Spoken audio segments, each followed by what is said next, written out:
In गर्दिशों के बादलों पे चढ़ के वक्त का गिरेबा पकड़ के पूछना है जीत का पता, जीत का पता।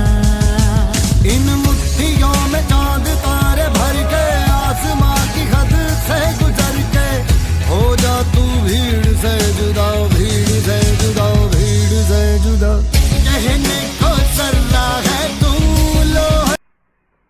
नमस्कार विद्यार्थी मित्रांनो, रिसेंटली IDBI एक्झिक्युटिव्हचा पेपर झाला आणि त्या पेपरमध्ये जीएचा जो सेक्शन आहे हा खूप चांगल्या पद्धतीने विद्यार्थ्यांनी अटेम्प्ट केला। खूप चांगला रिस्पॉन्स त्या IDBIच्या एक्झाम नंतर विद्यार्थ्यांचा मला कळाला, कारण त्याच्या अगोदर आपण एक वज्र सिरीज चालू केली होती। एक वज्र सिरीज 30 दिवसामध्ये 60 लेक्चरची ही वज्र सिरीज होती।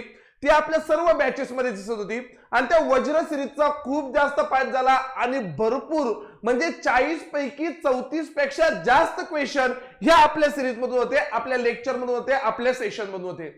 मग सर आता IDBI एक्झिक्युटिव्ह झाली, आता नेमकं पुढे काय? कारण मध्ये 2-4 दिवसांचा गॅप पडलाय। रविवारी पेपर झाला, त्यानंतर सोमवार असेल, मंगळवार असेल, बुधवार असेल, गुरुवार असेल, आज शुक्रवारी मी ही रेकॉर्डिंग करतोय। मध्ये एक 4-5 दिवसांचा गॅप पडला आणि पुन्हा फ्लो तुटल्यासारखा वाटतोय की आमचा फ्लो तुटलाय। आणि त्या सिरीज मध्ये आपण अराउंड मे पर्यंतचं करंट अफेअर पाहिलं होतं। तर आता इथून पुढे जून पासूनचा पुढचा करंट अफेअर साठी आपण एक नवीन सिरीज म्हणजे लक्ष्य सिरीज चालू करतोय। ही लक्ष्य सिरीज असेल RRB PO आणि क्लर्क साठी, सोबत सोबत IBPS PO आणि क्लरिकल साठी। या सर्व एक्झाम साठी, या सर्व एक्झामला टार्गेट करून ही लक्ष्य सिरीज असेल।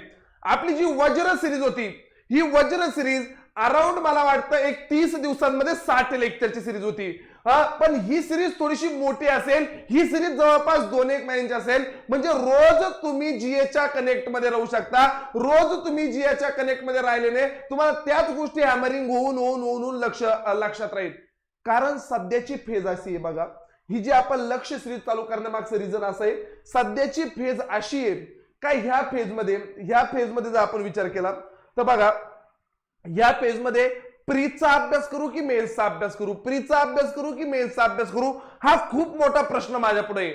पण सर मी जर फक्त प्रीचाच अभ्यास करत राहिलो तर टाइम टेबल मध्ये मी तुम्हाला दाखवन की अराउंड ऑगस्टच्या फर्स्ट वीक मध्ये असेल किंवा ऑगस्टच्या अराउंड मला वाटतं 5, 6, 11, 12 या दरम्यान तुमची याची एक्झाम आहे। कसली? आपली RRB PO आणि क्लरिकलच्या प्री 19 ऑगस्ट पर्यंत। लगेच त्याच्या पुढच्या वीक मध्ये IBPS क्लरिकलची प्री आहे आणि लगेच त्याच्या पुढच्या वीक मध्ये RRB PO ची मेन्स आहे, RRB क्लर्कची मेन्स आहे। मग सर मी प्रीचा अभ्यास करू का मेन्सचा अभ्यास करू? मला सायमल्टेनियसली दोघांचाही अभ्यास करावा लागेल, म्हणून मला जीए कनेक्ट मध्ये ठेवावाच लागेल। मी प्री झाल्यानंतर मेन्सचा अभ्यास करतो असा जर विचार मी करत असेल तर अराउंड ऑगस्टच्या लास्ट वीक मध्ये IBPS क्लरिकलची प्री आहे आणि सप्टेंबरच्या फर्स्ट वीक मध्ये लगेचच्या लगेच RRB PO आणि RRB क्लरिकलच्या मेन्स आहे। मग खरंच त्या 8 दिवसामध्ये मी ती तयारी करू शकतो का? तर अजिबात करू शकत नाही। म्हणून या सगळ्या गोष्टींना टार्गेट करून आपण जी लक्ष्य सिरीज चालू करतोय, लक्ष्य सिरीज, आता या IDBI मध्ये भरपूर सारे क्वेश्चन आपले होते। फक्त एक सोर्स यूज करून मुलांनी एक अराउंड 40 पैकी एक 35-36 पर्यंत अटेम्प्ट आणि कॉम्प्युटर सेक्शन जर ऍड केला तर एक 45 ते 50 सेफ अटेम्प्ट या वाल्या सेक्शन मध्ये केले होते। मग सेम त्याच केस मध्ये विचार केला तर ह्या अपकमिंग असणारे एक्झामच्या डेट बघा। सर याच्यानंतरची एक्झाम आहे RRB PO mains, RRB clerk mains, IBPS clerk mains, IBPS PO mains आणि SBI क्लरिकल मेन्स, यांच्या सगळ्यांच्या डेट इथं मेन्शन केलंय। या सगळ्या एक्झामला टार्गेट करून आपल्याला तयारी चालू करावी लागेल, कारण आपण आता सध्याला जुलैच्या एक सुरुवातीला आपण विचार करतोय। जुलैचे हे 20 दिवस आणि ऑगस्ट महिना जर संपला म्हणजे फक्त 50 दिवस आहे आणि त्याच्यानंतर पूर्ण सप्टेंबर, ऑक्टोबर, नोव्हेंबर आपल्याला फक्त आणि फक्त मेन्स द्यायचे आहे, मग सर या सगळ्या एक्झाम साठी आपण एक नवीन सिरीज म्हणजे लक्ष्य सिरीज चालू करतोय मागच्या वर्षीचा पूर्ण पेपर पॅटर्न बघून। कारण मी तुम्हाला सुरुवातीपासून सांगतो, जीए कोणी प्रेडिक्ट करू शकत नाही, जीए ला कुठे मेन्शन केलेलं नाहीये, काहीच नाहीये। तरी आपण मागच्या 4-5 वर्षाचा अंदाज घेऊन आता जीए त्या लेवलला नेलंय की आता आपल्या विद्यार्थ्यांना जीए बऱ्यापैकी जमतंय, चांगलं जमतंय। पण सर हे IDBI सारख्या एका एक्झाम वरून मी जीए ला जज करू शकत नाही। मला निरंतर अभ्यास करणं आहे, मला शेवटपर्यंत लढणं आहे। मग त्यासाठी ही आपली जी लक्ष्य सिरीज आहे, लक्ष्य सिरीज ही आपण सोमवारपासून चालू करतोय 10 जुलैला। 10 जुलैला सोमवारपासून ही लक्ष्य सिरीज चालू करतोय. यामध्ये 2 पार्ट मध्ये लेक्चर होतील. 2 पार्ट मध्ये सकाळच्या स्लॉट मध्ये बँकिंग अवेअरनेस वाला पार्ट होईल, जो आयडीबीआयला तेवढासा विचारला गेला नव्हता, पण आयबीपीएस पीओच्या केसमध्ये, आरआरबी पीओच्या केसमध्ये कंपल्सरी बँकिंग अवेअरनेस वर क्वेश्चन विचारता येईल, कारण ऑफिसरची पोस्ट आहे, बँकची ऑफिसरची पोस्ट आहे. मग सर सकाळच्या स्लॉट मध्ये बँकिंग अवेअरनेस, जो बँकिंगचा बेस आहे, बँकिंगचं स्ट्रक्चर आहे, हे वाला पूर्ण सकाळच्या स्लॉट मध्ये बँकिंग अवेअरनेस आलं सकाळी 7 ते 8च्या केसमध्ये 10 जुलैपासून. आणि संध्याकाळच्या स्लॉट मध्ये इव्हिनिंगला 6:30 ते 7:30 जूनचा पार्ट 1, जून पार्ट 2, जून पार्ट 3, जून पार्ट 4 असे जूनचे पार्ट चालतील. मग हा पूर्ण टाइम टेबल मी अराउंड बनवलेला आहे तुमच्यासाठी, प्रॉपर सगळ्या गोष्टींचा विचार करता बनवलेला आहे. म्हणजे सगळ्या गोष्टींचं म्हणजे कसं सर, इथं 25 जुलैला तुम्ही आमचा जून महिना संपवताय चालेल, मग जुलैचा अजून संपला नाही कारण 25 जुलैचे, मग जुलैचं करंट अफेअर काय चालू करणार, ते पण चालू होणार. पण जसं तुमचा जून महिना संपला तसं इकडल्या स्लॉट मध्ये तर तुमचा बेस बनवण्याचं काम चालूच असेल. इकडल्या स्लॉट मध्ये जे बँकिंग वाला पार्ट आहे, गव्हर्नमेंट स्कीम वाला पार्ट आहे, इम्पॉर्टंट डेज वाला पार्ट आहे, किंवा अजून स्टॅटिक वाला जो पार्ट आहे तो सकाळच्या स्लॉट मध्ये, संध्याकाळच्या स्लॉट मध्ये थोडस ऑफ असेल. कारण इथं हे 7-8 दिवस ऑफ देण्यामागचं कारण इथं आरआरबी पीओ क्लिनिकलच्या प्री ह्या 2 दिवशी, म्हणून या स्लॉट मध्ये तुम्हाला संध्याकाळच्या स्लॉट मध्ये ऑफ असेल. पण तरीही मी काही ना काही ऍक्टिव्हिटी तुम्हाला देणार आहे का ह्या केसमध्ये तुम्हाला प्रीची तयारी करता करता जीएचं काय करायचं, आपला जून महिन्याचं संपेल असेल, जून महिन्यापर्यंत करंट अफेअर संपेल असेल. आणि या हिशोबाने आपण इथं काही ना काही ऍक्टिव्हिटी देऊन इथपर्यंत, जसं तुमचं 13 तारखेला आरआरबी पीओ आणि आरआरबी क्लिनिकलचे पेपर संपले, तसे लगेच 14 तारखेपासून पुन्हा मी जुलैचा पार्ट चालू करणार. जुलैचे सर्व पार्ट या केसमध्ये इथं पण एक डेट आहे अजून आरआरबी पीओ क्लिनिकलची, तो वाला गॅप ठेवलेला आहे. जुलैचा पूर्ण पार्ट, आयबीपीएस क्लिनिकलच्या प्रीला 2 दिवस सुट्टी, पुन्हा जुलैचा पार्ट कंटिन्यू, त्याच्यानंतर जुलै संपला का लगेच ऑगस्टचा पार्ट कंटिन्यू, कारण बरोबर 10 सप्टेंबरला आरआरबी पीओ मेन्स पुन्हा ऑगस्ट पार्ट कंटिन्यू, आणि त्याच्यानंतर आरआरबी असिस्टंट मेन्स तुमची अराउंड विचार केला तर 16 सप्टेंबर. म्हणजे हे टाइम टेबल बनवत असताना, लेक्चरचं शेड्यूल बनवत असताना अराउंड ते बनवलेले 10 जुलै पासून तर 16 सप्टेंबर पर्यंत, म्हणजे 10 ऑगस्ट, 10 सप्टेंबर आणि 16 सप्टेंबर जवळपास हे 2 ते 2.25 महिन्यांचा टाइम टेबल आहे. आणि त्या हिशोबाने आपल्याला लेक्चर घ्यायचे. ही लक्ष्य सिरीज ह्या वर्षीच्या यशासाठी, ह्या वर्षीच्या सिलेक्शनसाठी अतिशय महत्वाची असणारी ही लक्ष्य सिरीज आपण घेणार आहोत.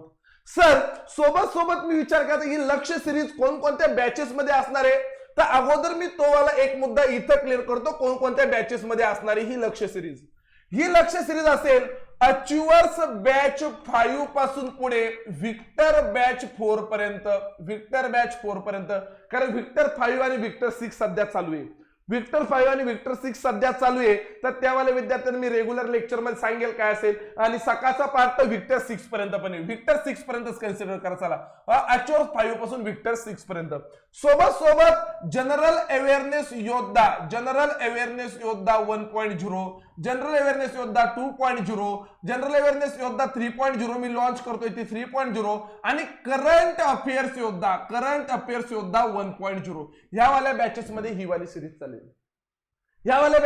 वाली सिरीज चालेल. मग सर आता अचिव्हर्स बॅच 3 ची व्हॅलिडिटी संपलेली आहे, अचिव्हर्स बॅच 4 ची व्हॅलिडिटी संपलेली आहे. ऑनलाईनचे विद्यार्थी असेल किंवा ऑफलाईनचे विद्यार्थी असेल, यांच्या सगळ्यांच्या अचिव्हर्स 3, 4 च्या व्हॅलिडिटी संपलेली आहे. किंवा नवीन विद्यार्थी सर मला या सिरीजला जॉईन व्हायचंय, त्यासाठी 2 वेगवेगळ्या बॅचेस चालू झालेले आहे. तुमची एक स्पेशल जनरल अवेअरनेस योद्धा 3.0, जनरल अवेअरनेस योद्धा 3.0 नावाची बॅच आहे, आणि करंट अफेअर्स योद्धा 1.0 नावाची बॅच आहे. जे आपले जुने विद्यार्थी आहे, जुने कोणते sir, achievers 1, achievers 2, achievers 3, achievers 4, जुन्या जनरल अवेअरनेस बॅचचे पोरं, या सगळ्या विद्यार्थ्यांसाठी ही 3,500 रुपयाची बॅच 3,000 रुपयाला आहे. 3,000 रुपयाला आहे. त्यांनी लक्ष नावाचा कुपन कोड टाकायचा. हा कुपन कोड फक्त त्याच विद्यार्थ्यांना अप्लाय होईल. अशा मी जवळपास 2 ते 2,500 विद्यार्थ्यांचे नंबर त्या ऍप मध्ये रजिस्टर केलेले का तेवढ्याच विद्यार्थ्यांना म्हणजे मागच्या वर्षी जे 2-1,000 ऍडमिशन होते तुमचे एकंदरीत स्पेशल जीए बॅचचे, सोबत या वर्षीचे अचिव्हर्स वाली सिरीज, हे सगळे नंबर मी ऍड केले. त्याच नंबरला हा लक्ष्य कोड अप्लाय होईल.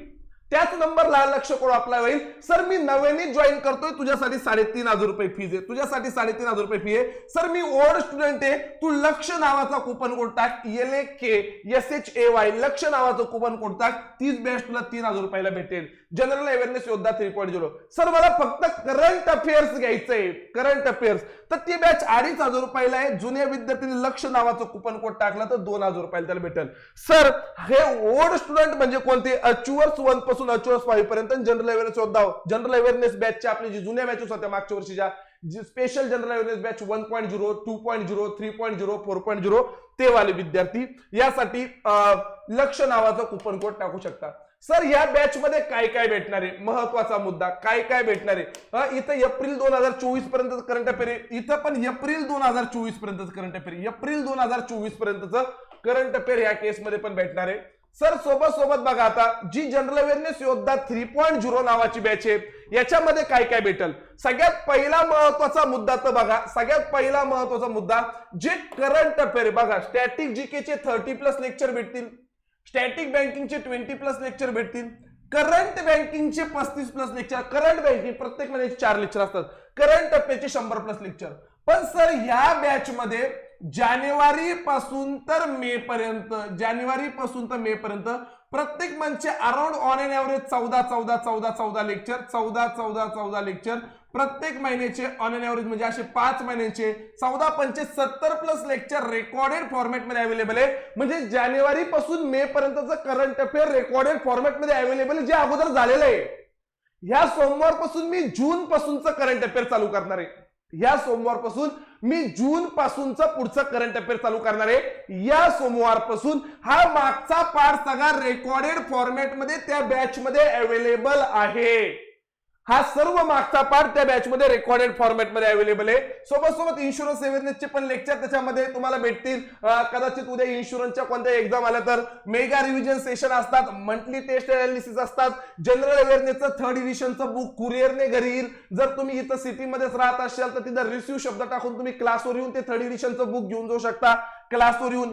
त्याच्यानंतर इंटरव्ह्यू गायडन्स आहे, एक्झाम ओरिएंटेड लेक्चर सिरीज आहे, ते तर तुम्हाला माहितीच आहे, कारण प्रत्येक एक्झाम ओरिएंटेड आपली लेक्चर सिरीज असते. प्रॉपर बँकिंग साठी ही लेक्चर सिरीज असते, तो वाला एक मुद्दा आहे. लाईव्ह प्लस रेकॉर्डेड लेक्चर, सगळे lecture live plus recorded format मध्ये वर्षभर अवेलेबल असतात. व्हॅलिडिटी पूर्ण 1 वर्षाची आहे, अराउंड 1 वर्ष म्हणजे 30 जून पर्यंत व्हॅलिडिटी असेल, 30 जून 2024 पर्यंत व्हॅलिडिटी असेल. म्हणजे ह्या वर्षात सोबत पुढच्या वर्षात सुरुवातीला होणाऱ्या सगळ्याच एक्झाम याच्यामध्ये कव्हर होणार आहे. IBPS PO, IBPS clerk, RRB PO, RRB clerk, SBI PO, SBI clerk आणि अजून अपकमिंग येणाऱ्या वेगवेगळ्या एक्झाम, IDBI असिस्टंट मॅनेजर वगैरे त्या आल्या तर त्यावाले एक्झाम पण ह्या बॅच मध्ये कव्हर होईल. याची फीज आहे 3,500 सर्व बाकीच्या विद्यार्थ्यांसाठी.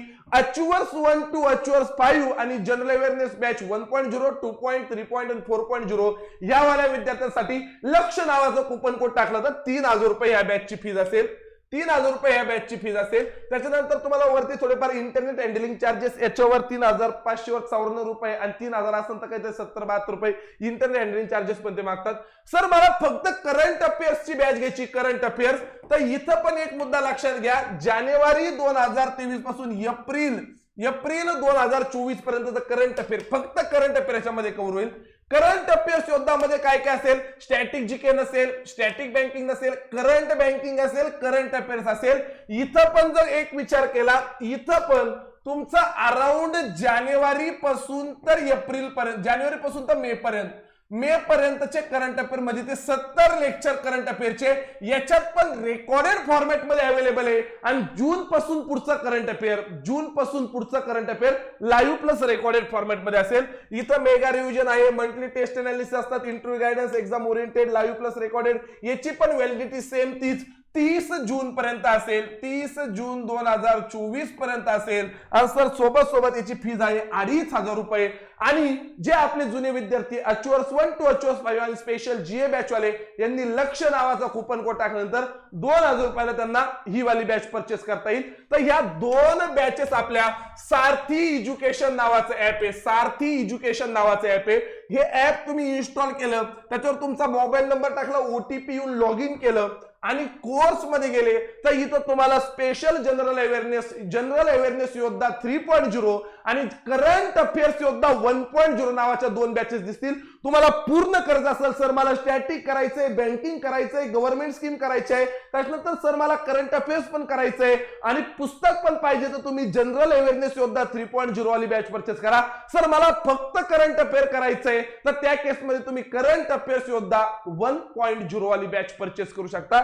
ह्या वाल्या बॅचेस तुम्ही या सारथी एज्युकेशन नावाच्या ऍपवर जाऊन परचेस करू शकता. सोबत सारथी जीए बाय अक्षय चोळके नावाचं टेलिग्राम चॅनल आहे. सारथी जीए बाय अक्षय चोळके नावाचं टेलिग्राम चॅनल आहे, ते पाहायला किंवा जॉईन करायला विसरू नका. डेली अपडेटसाठी ते वाला चॅनल नक्की जॉईन करा. भेटूया आपण सोमवारपासूनच्या लक्ष्य या सिरीज मध्ये. चलो तोपर्यंत धन्यवाद, बाय बाय.